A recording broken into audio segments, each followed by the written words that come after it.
So, teman-teman, saya kira sebagian besar dari Anda yang menyimak video ini adalah Anda yang tertarik atau kepingin banget ya menjadi seorang coach yang berhasil. Nah, tapi bagaimana kemudian menjadi seorang coach itu sendiri? Saya ingin mengajak Anda membayangkan menjadi seorang coach itu ibaratnya seperti cappuccino ya. Cappuccino ini kalau Anda amati ada 3 bagian. Ada foamnya, itu bagian yang paling atas, kemudian ada lapisan susunya, dan yang paling dasar adalah espresso atau kopinya. Mari kita lihat satu persatu, teman-teman. Foam atau buihnya, ini adalah lapisan yang nampak paling atas. Inilah yang membedakan tampilan dari campuran-campuran atau ramuan kopi yang lainnya. Dan seringkali kita menikmati sekali bentuk dari baristanya. Kita menunggu-nunggu cappuccino-nya itu saya dapat bentuk apa ya gitu. Bisa jadi bentuk daun, bisa jadi bentuk apapun, macam-macam ya. Nah, sama dalam proses coaching, kompetensi Anda sebagai coach bisa terlihat dengan jelas di lapis ini.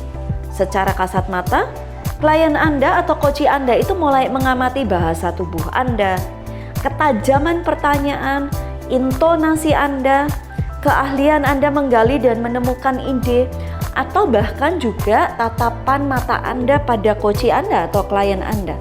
Semuanya ini adalah tampilan luar tentang bagaimana Anda membawa transformasi pada klien.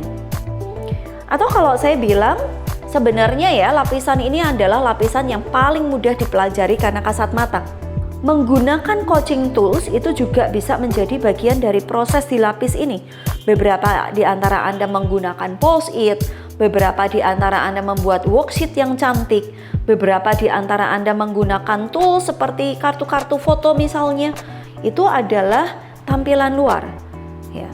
Dan bila Anda setuju dengan saya, sesungguhnya Anda bisa membuat komitmen juga dalam diri Anda untuk terus belajar, meningkatkan kompetensi di area ini secara rutin.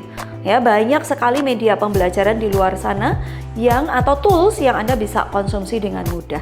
Ini adalah tampilan luar Anda dalam perumpamaan cappuccino ini. Nah, sekarang lapisan yang kedua, susu. Menjadi coach adalah peran yang sebenarnya melekat secara terus-menerus pada diri kita. Tidak hanya di ruang coaching, namun juga dimanapun Anda berada dan kapanpun itu. Sadar tidak sadar atas peran yang disandang, atas tanggung jawab Anda saat ini, tapi menjadi coach teman-teman itu adalah menjadi role model, menjadi inspirasi atas transformasi diri yang terus-menerus. Sebenarnya lapisan ini membutuhkan refleksi diri yang lebih mendalam ya. Anda lihat bagaimana proses sebuah susu itu di blend dalam cappuccino. Itu kan tidak serta-merta, tapi ada satu proses. Dipanasi dulu, memilih susu yang terbaik, karena jenis susu yang berbeda akan menghasilkan kualitas cappuccino yang berbeda juga. Maka di sini saya mengajak Anda untuk mulai melihat proses coaching bukan hanya sebagai proses transaksional membantu diri klien, namun coaching ini justru menjadi bagian dalam kehidupan sehari-hari coach. Atau justru mungkin pertanyaannya di level ini adalah dalam perjalanan Anda menjadi seorang coach, apakah Anda juga menempa diri Anda menjadi seorang coach, orang yang terbuka atas sebuah proses transformasi diri. Itu lapis yang kedua, hot milk.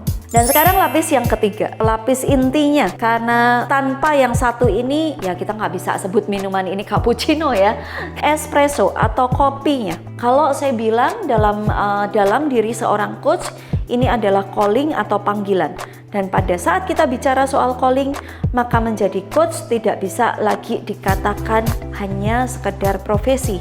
Seperti halnya cappuccino tadi, ya, dia tidak akan disebut cappuccino kalau tidak ada kopi sebagai inti dasarnya. Maka proses diri kita sendiri, me yang ada di dalam buku The Coaching Journey, me bisa saya katakan sebagai being. Ini adalah dasarnya.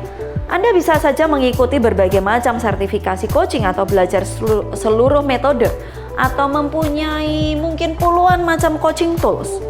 Namun teman-teman, tanpa Anda menggali sisi internal Anda, proses coaching Anda ini ibarat membangun sebuah gedung di atas tanah berpasir.